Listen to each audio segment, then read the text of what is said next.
Assalamualaikum warahmatullahi wabarakatuh. Nah, teman-teman semuanya, di pertemuan kedua kali ini saya akan membahas dua hal. Yang pertama, saya akan membahas mengenai pasar beserta ruang lingkupnya, dan yang kedua, saya akan membahas mengenai produk dan cara memasarkan suatu produk. Nah, seperti teman-teman pada umumnya tahu ya mengenai pasar itu bagaimana dan seperti apa bentuknya. Namun terkadang teman-teman juga sukar untuk mendefinisikan bahwa pasar itu syaratnya bagaimana, ciri-cirinya bagaimana gitu loh. Nah, di sini saya akan mengupas mengenai pasar dan beserta ruang lingkupnya. Jadi, pasar itu adalah pertemuan antara produsen dan konsumen untuk melakukan sebuah transaksi sehingga mendapatkan sebuah barang ataupun jasa yang diinginkan oleh si konsumen. Jadi pasar itu tidak terdefinisikan di suatu tempat atau seperti yang teman-teman pada tahu bahwa pasar itu oh ini pasar tradisional, oh ini pasar modern, tidak. Jadi selama ada pertemuan antara produsen dan konsumen, kemudian mereka melakukan sebuah transaksi terus mendapatkan sebuah barang dan jasa, itulah dinamakan dengan pasar. Nah, contohnya ketika teman-teman ke kelas misalkan bawa jualan, entah bawa jualan makanan, entah jualan minuman ataupun jualan aksesoris dan lain sebagainya, selama ada produsen dan konsumen, selama ada penjual dan pembeli yang melakukan sebuah transaksi kemudian mendapatkan sebuah barang dan jasa, barang ataupun jasa maksudnya. Nah, itulah yang dinamakan dengan pasar. Jadi pengertian pasar itu tidak terdefinisikan di suatu tempat saja. Misalkan pasar tradisional ataupun pasar modern, tidak. Nah, contoh lainnya adalah kantin di sekolah. Misalkan kalian itu ingin membeli sebuah bakso di kantin misalkan. Nah, kalian itu sebagai apa posisinya? Kalian sebagai konsumen. Kemudian si tukang bakso tersebut sebagai apa posisinya? Nah, tukang bakso tersebut posisinya sebagai produsen. Nah, kemudian kalian dengan tukang bakso itu melakukan sebuah transaksi, ya, maksudnya melakukan sebuah transaksi pembelian gitu loh. Terus kalian mendapatkan si baksonya, maksudnya itu adalah mendapatkan barang ataupun jasa. Nah, itulah yang dinamakan dengan pasar. Jadi pasar itu tidak terdefinisikan hanya di suatu tempat saja, misalkan Jogja ataupun PTC ataupun Pasar Impres, tidak. Jadi selama ada pertemuan produsen dan konsumen, terus adanya transaksi, kemudian mendapatkan barang ataupun jasa, nah itulah yang dinamakan dengan pasar. Nah, di dalam pasar juga ada jenis-jenisnya nih, teman-teman. Jadi ada dua jenis pasar yang ada di dalam pasar. Yang pertama itu adalah pasar konkret. Yang kedua itu adalah pasar abstrak. Nah, kalau misalkan pasar konkret itu adalah pasar yang terlihat proses penjualannya, itu seperti pembelinya terlihat, kemudian pedagangnya juga terlihat, terus barang-barangnya juga terlihat, kemudian melakukan sebuah transaksi harganya juga terlihat. Kalau misalkan pasar abstrak, itu pasar yang tidak terlihat secara kasat mata dalam bentuk pemasarannya. Maksudnya, pasar abstrak itu tidak terlihatnya seperti ini. Jadi antara penjualnya tidak terlihat seperti apa bentuknya, mukanya, begitu loh. Terus kalau misalkan pembelinya juga tidak terlihat seperti apa bentuknya dan sebagainya, tidak. Terus harganya juga kan tidak secara langsung. Nah, ini adalah contoh pasar konkret di mana si pembelinya terlihat, si pedagangnya terlihat, terus ini sayur mayurnya terlihat, terus ada transaksi harganya juga kan terlihat. Nah, ini pasar konkret maksudnya seperti itu. Nah, kalau misalkan ini adalah pasar abstrak. Nah, jadi pasar abstrak itu adalah pasar di mana yang transaksinya itu berupa katalog, berupa brosur, berupa pasar online ya yang sekarang marak itu. Teman-teman juga sudah pada tahu mengenai transaksi online itu seperti apa gitu loh. Kalau pasar online itu misalkan kalian dagangnya di Facebook ataupun dagangnya di Instagram, itu kan kalian nggak tahu si bentuk pembelinya kan kayak gimana. Terus si pembelinya juga kan nggak tahu si pedagangnya itu kayak gimana gitu loh. Kemudian barangnya kan tidak terlihat, maksudnya tidak terpegang gitu. Kalau misalkan beli baju, ya nggak terlihat bajunya bahannya seperti apa. Jadi cuman hanya ada spesifikasi khususnya aja atau ada ada keterangannya gitu loh. Kalau baju misalkan si bahannya ini gitu kan. Terus kemudian transaksi harganya juga kan tidak secara langsung, berbeda dengan pasar konkret. Kalau misalkan pasar abstrak itu si transaksinya itu kan melalui transfer ataupun melalui m-banking dan sebagainya. Nah, itulah dinamakan dengan pasar abstrak. Jadi, pasar abstrak itu bukan pasar goib ya, teman-teman. Nah, terus di dalam pasar juga ada syarat-syaratnya nih, syarat pasarnya. Yang seperti tadi saya jelaskan ya. Jadi, adanya penjual, adanya pembeli, adanya barang atau jasa yang diperjualbelikan, kemudian adanya harga. Ya itulah syarat-syarat adanya pasar. Jadi selama ada keempat hal ini tidak terpaku ke dalam suatu tempat ataupun suatu toko gitu loh. Jadi selama adanya penjual, selama adanya pembeli, selama adanya barang ataupun jasa, kemudian adanya harga, ya itulah dinamakan dengan pasar. Nah, ini syarat-syaratnya. Terus yang selanjutnya di dalam pasar, fungsi pasar itu apa sih? Gitu loh. Jadi fungsi pasar itu ada 3 nih teman-teman. Yang pertama, fungsi pasar itu adalah distribusi. Maksudnya fungsi pasar distribusi itu adalah si pasar itu tempatnya menyalurkan. Betul nggak? Jadi tempatnya menyalurkan sebuah barang ataupun sebuah kebutuhan-kebutuhan yang lain. Misalkan teman-teman bawa jualan ke kelas, nah itu salah satu contoh menyalurkan, salah satu contoh dari distribusi kepada konsumen, jadi menyalurkan barang kepada konsumen. Nah itu loh yang dinamakan dengan fungsi pasar sebagai distribusi. Nah terus yang kedua, itu fungsi pasar sebagai pembentukan harga, di mana si penjual itu menentukan harga kepada si pembeli itu harganya misalkan 50.000. Nah, kemudian si pembelinya tidak mau tuh harga segitu gitu. Si pembeli maunya harganya 30.000. Nah, kemudian mereka berdua menyepakati harga. Terjadilah harganya itu misalkan 40.000. Nah, maksudnya begitu pembentukan harga. Yang terakhir, fungsi pasar itu sebagai media promosi. Maksudnya, media promosi itu adalah media pengenalan. Jadi, promosi itu adalah memperkenalkan produk kepada konsumen. Jadi promosi itu adalah memperkenalkan sebuah produk. Nah, di pasar juga terdapat bentuk-bentuk pasar. Nah, ada 3 nih bentuk-bentuk pasar. Yang pertama adalah menurut sifatnya, yang kedua menurut luas wilayahnya, dan yang ketiga menurut waktu penyelenggaraannya. Kalau menurut sifatnya yang sudah saya bahas di awal mengenai pasar konkret dan pasar abstrak. Kalau misalkan luas wilayahnya itu ada 4. Jadi yang pertama pasar regional, di mana pasar regional itu hanya ada di beberapa negara. Jadi pasar yang tidak ada di negara lain, jadi cuman ada di beberapa negara doang. Terus yang kedua itu adalah pasar internasional. Maksud dari pasar internasional itu contohnya adalah ekspor, contohnya adalah import, jadi pertukaran barang ataupun jasa antar negara. Nah, terus yang ketiga itu adalah pasar lokal. Nah, di mana pasar lokal itu hanya ada di wilayah tertentu. Contohnya apa nih? Hanya ada di wilayah tertentu. Kayak misalkan di Subang punya nggak pasar lokal? Punya ya, di Pujasera. Terus kalau di Bandung punya nggak pasar lokalnya? Punya. Apa tuh namanya? Pasar baru ya, kalau nggak salah itu di Bandung. Nah, terus yang terakhir itu adalah pasar nasional. Nah, di mana pasar nasional itu hanya ada di satu negara. Maksudnya pasar nasional, contoh pasar nasional Indonesia itu adalah yang ada di Jakarta. Nah, kalau di Jakarta itu apa tuh namanya? Pasar, pasti jawabannya adalah Tanah Abang. Iya, betul. Jawabannya adalah Tanah Abang karena Tanah Abang itu salah satu contoh pasar nasional. Nah, di mana semua turis itu membeli oleh-oleh kebanyakan kan di situ ya, di Tanah Abang. Nah, terus dari waktu penyelenggaraannya ada 4. Yang pertama pasar harian. Contoh pasar harian itu berarti bukannya setiap hari. Contohnya pasar impres itu buka setiap hari kan. Nah, terus pasar mingguan. Nah, kalau pasar mingguan itu bukanya hanya setiap seminggu sekali.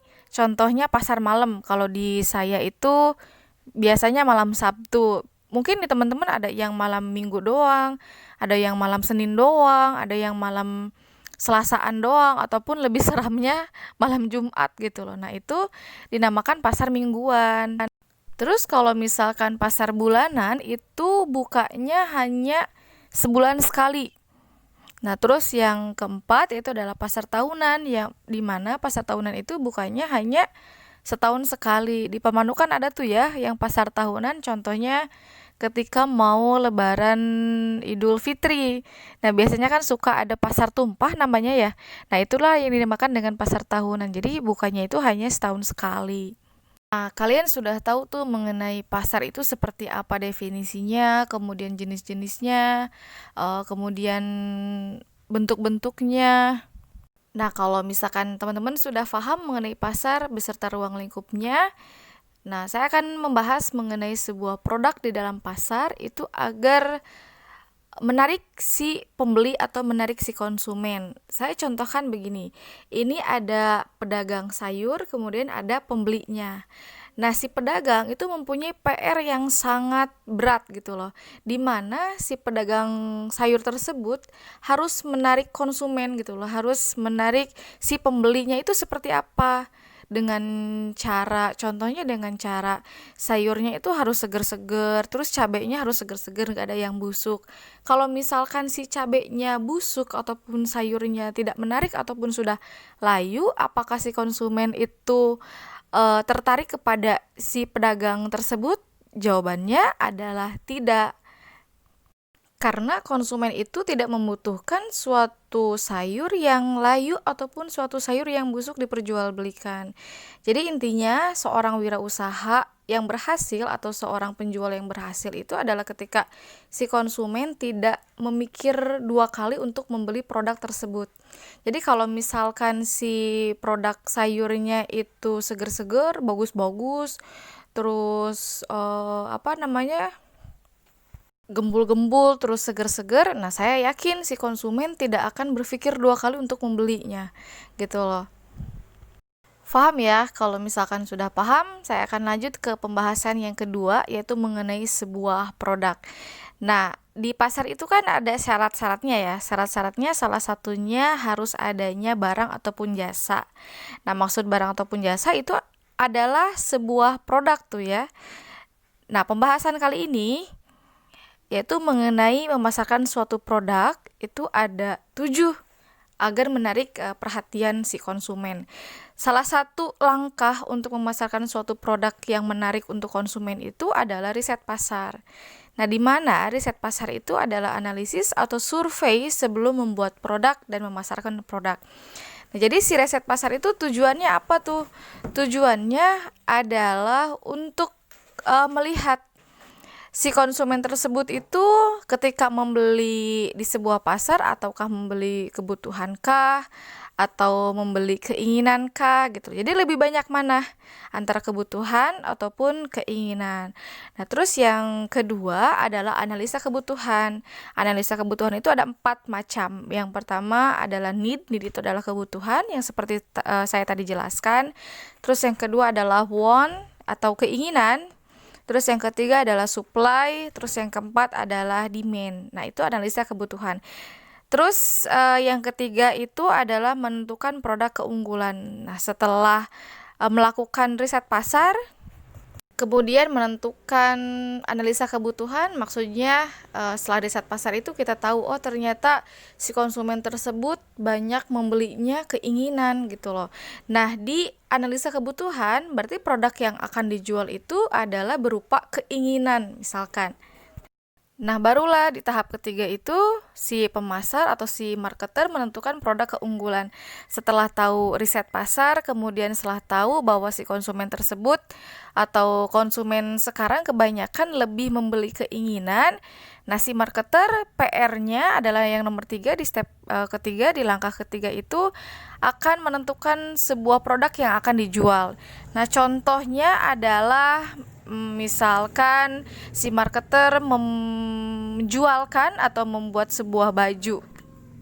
Nah, permintaan dari keinginan si konsumen yang sekarang marak terjadi itu apa? Misalkan kalau misalkan dianalisa kebutuhan, ternyata banyak yang memilih atau banyak yang membeli sebuah produk keinginan. Jadi contohnya adalah menjual sebuah baju branded. Itu kan yang sekarang marak terjadi itu kan seperti itu ya. Jadi yang penting brandednya aja dulu gitu kan. Kalau harga mah belakangan. Kalau misalkan dia mampu atau sanggup membeli, berarti dia akan membeli. Kalau misalkan tidak, ya dia akan membeli sebuah barang branded yang KW gitu loh. Nah, ini market research maksudnya adalah riset pasar itu dilakukan tidak hanya secara langsung aja gitu loh. Nah, market research juga bisa dilakukan melalui sosial media. Contohnya adalah Facebook yang biasa orang-orang jualan gitu ya. Terus di Instagram. Biasanya kan di Instagram kan banyak orang yang jualan juga gitu kan. Terus di internet dan lain sebagainya.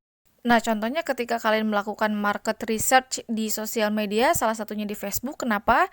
Karena di Facebook itu banyak penghuninya dari balita sampai dengan lansia, ya kan betul ya, dari anak-anak umur 7 tahun sampai dengan nenek-nenek juga kan pasti semuanya punya Facebook. Nah, setelah kalian melakukan market research ini di Facebook, ternyata banyak banget yang jualan, misalkan yang jualan food atau makanan. Terus respon dari si konsumen itu seperti apa? Apakah membludak ataukah lebih banyak responnya ke penjual fashion ataukah bagaimana gitu loh. Nah, setelah kita melakukan market research ternyata yang lebih banyak dibeli itu misalkan tadi kan fashion ya. Misalkan yang sekarang itu contohnya adalah makanan. Nah, itu kan makanan itu apa? Makanan itu kategori need ataukah want? Kalau makanan itu kan kategorinya adalah need ataupun kebutuhan. Kalau misalkan tadi baju, itu baru kategorinya sebagai want ataupun keinginan.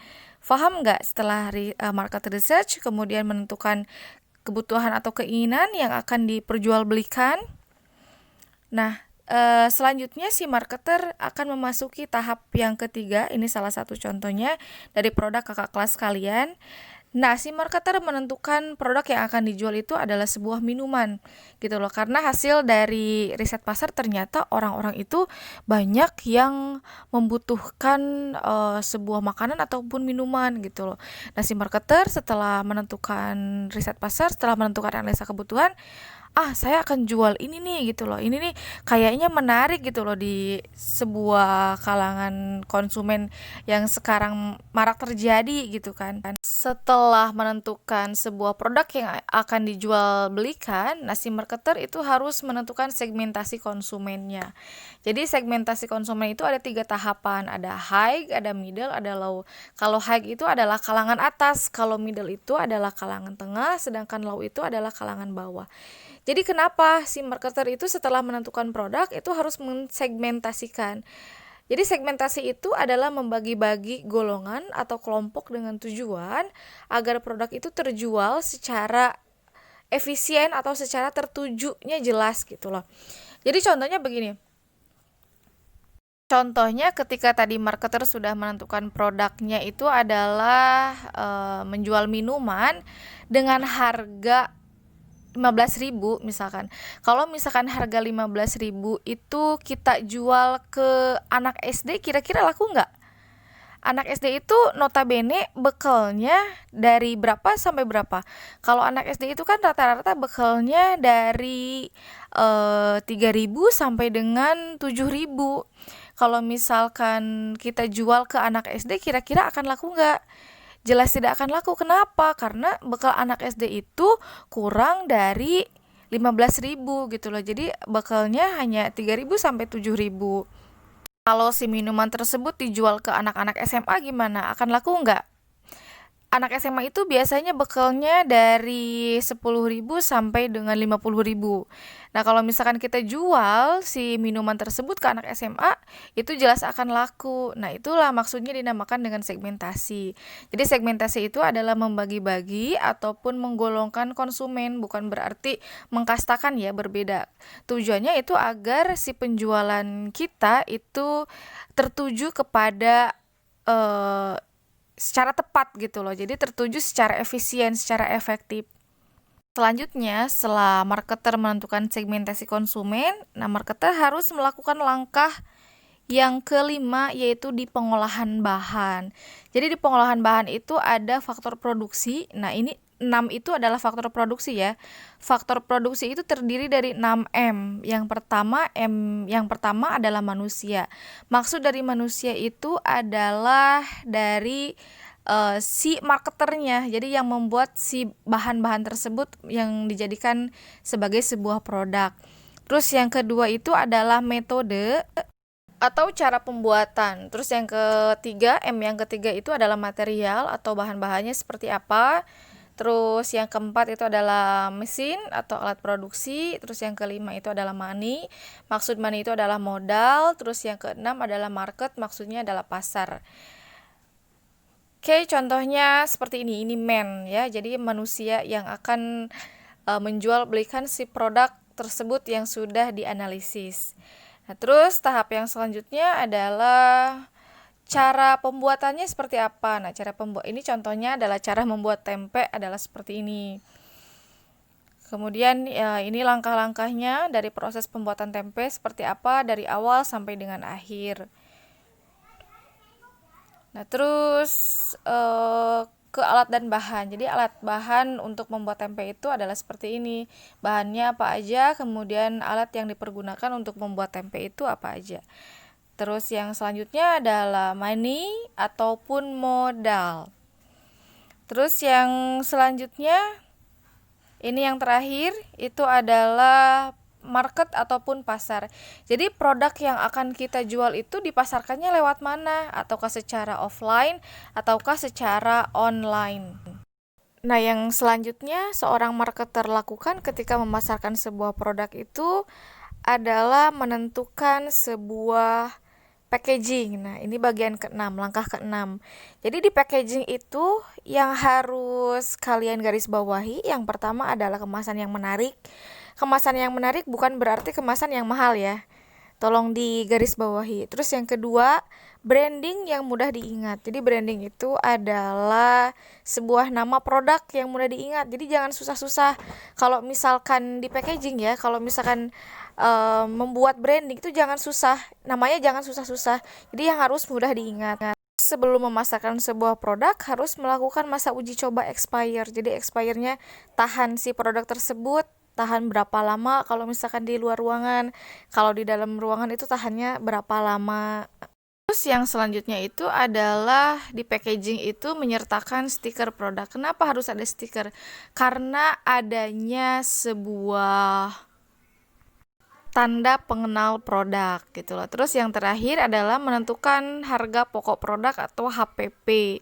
Jadi sebelum menjual, si marketer itu harus menentukan harga pokok produknya berapa gitu loh. Jangan main ini harganya sekian ribu tapi tanpa sebelumnya menghitungkan si HPP-nya. Nah, cara menghitung harga pokok produk itu adalah jumlah modal dibagi jumlah produk. Contohnya jumlah modalnya itu adalah 500.000 dibagi jumlah produk sekali produksi itu ada 50. Nah, 500.000 dibagi 50 produk itu berapa? 10.000 ya kan, berarti si 10.000-nya itu adalah HPP, harga pokok produk. Berarti kalian menjualnya jangan 10.000 lagi tuh, menjualnya harusnya misalkan 20.000. 10.000-nya itu adalah HPP ataupun modalnya dan 10.000-nya adalah keuntungan. Nah, ini contoh dari packaging kakak-kakak kelas kalian tahun yang kemarin. Ini punya 12 IPA 5. Produknya adalah jamuku sambal. Terus yang ini punya produknya 12 IPA 7. Ini salah satu contoh dari packaging yang menarik tapi tidak mahal. Nah, yang selanjutnya kita bahas yang terakhir mengenai branding. Jadi branding itu adalah suatu nama ataupun simbol ataupun desain ataupun tanda pengenal yang terdiri dari huruf ataupun angka. Contohnya kalau misalkan kita, si manusia, kalau misalkan tidak punya branding, tidak punya nama, itu gimana akan dikenal oleh orang lain kan? Nah, sama. Jadi produk yang akan kita jual juga harus mempunyai nama. Supaya apa? Supaya diingat oleh orang lain gitu loh, supaya ada tanda pengenalnya, oh ini loh produksi ini gitu loh, yang punyanya si ini gitu loh. Nah, jadi branding itu terdiri dari dua macam. Yang pertama ada brand name. Jadi brand name itu adalah merek ya, nama merek produk. Terus yang kedua itu adalah brand mark. Maksudnya brand mark itu adanya logo ataupun simbol di dalam sebuah branding. Oke, baik, saya akan contohkan mengenai branding. Ini punya kakak kelas tahun kemarin, kakak kelas kalian, yaitu ini Tim SAR. Jadi si Tim SAR itu adalah brand name-nya, kemudian ini di bawahnya itu ada logo. Nah, timunnya ini adalah brand mark ataupun logo simbol dari si produk tersebut. Nah, ini ada stiker ya, maksudnya ini stiker yang terdapat branding. Nah, ini juga sama. Ini Jamuku Sambal itu adalah brand name-nya, brand mark-nya di atasnya berarti itu adalah logo. Nah, terus ini punya 12 IPA 4 ya, fosfor 4 ya.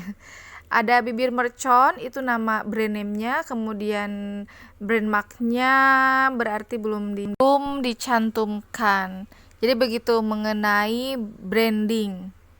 Pembahasan mengenai pasar, mengenai suatu produk dan cara memasarkannya sudah selesai. Kalau ada yang ditanyakan silahkan nanti pas di jam pelajaran kalian bertanya sebanyak-banyaknya agar kalian dapat mengerti lagi. Oke, ada evaluasi dari pertemuan kali ini, yaitu ini ya. Yang pertama, kalian buat tim yang beranggotakan 3 orang. Proses pemilihannya saya serahkan kepada kalian karena kalian kan sudah dewasa ya. Jadi senyamannya aja, tapi jangan sampai ada yang temennya yang tidak masuk ke dalam tim. Nah, tugas pertemuan kedua, kalian ditugaskan untuk membuat animasi sebuah produk. Jadi animasi memasarkan sebuah produk. Ya, jadi tidak secara nyata, namun cuman secara pelaporan saja gitu loh. Ngerti nggak ya? Jadi tugas kali ini kalian ditugaskan untuk membuat sebuah animasi produk beserta cara memasarkannya seolah-olah nyata tapi tidak terjun ke lapangan langsung. Berbeda dengan tahun yang kemarin. Kalau tahun kemarin itu kan ketika membuat sebuah konsep, rancangan, kemudian ada pembentukan dan sebagainya, mereka langsung terjun ke dunia nyata gitu loh, membuat produknya produk nyata. Nah, bedanya kalau sekarang kalian itu produknya tidak secara nyata, namun hanya membuat konsepannya saja. Nah, yang pertama kalian harus melakukan market research ya. Market research-nya silahkan lakukan di sosial media, mau di Facebook maupun di IG maupun di Twitter ataupun dan sebagainya, silahkan lakukan market research. Nah, terus yang selanjutnya setelah melakukan market research, ternyata yang banyak di pasaran itu sekarang adalah konsumen membeli kebutuhan kah ataukah keinginan kah, terserah gimana, maksudnya terserah kalian setelah menemui secara nyata gitu, secara nyata setelah melakukan market research. Paham ya? Terus selanjutnya adalah kalian menganalisis kebutuhan manusianya ataupun kebutuhan konsumennya. Kalian akan membuat produk kebutuhan kah ataukah membuat produk keinginan. Terus yang ketiga, kalian harus menentukan produk yang akan dipasarkan itu seperti apa. Digambar ya, digambarnya silakan mau pakai Corel Draw ataupun mau pakai aplikasi apapun terserah, senyamannya aja, sebisanya aja, tapi yang bagus. Terus yang ngena lah konsepnya itu seolah-olah nyata seperti apa sih gitu loh. Nah, setelah itu kalian harus menentukan segmentasi konsumen. Jadi mau dijual ke golongan mana nih? Mau dijual ke golongan atas kah, golongan menengah kah, atau golongan bawah kah, ataupun dijual ke semua golongan. Terus pengolahan bahannya yang sesuai 6M tolong jabarkan satu persatu ya, dari tahap awal, dari tahap M awal sampai dengan tahap M yang terakhir. Terus buat animasi packaging dari produk yang ingin Anda pasarkan. Terus buatkan animasi brand name, brand mark dari produk yang ingin Anda pasarkan. Dan dipresentasikan lewat video call. Jadi 15 menit ataupun 20 menit nanti akan saya video call dari masing-masing kelompoknya. Paham nggak? Jadi inti dari tugas ini kalian menjabarkan ataupun membuat animasi produk dari cara memasarkan produk dari awal. Saya harap semuanya dapat dipahami, dapat mengerti. Kalau ada yang ditanyakan silahkan dijam sesuai KBM-nya ya. Oke, terima kasih. Assalamualaikum warahmatullahi wabarakatuh.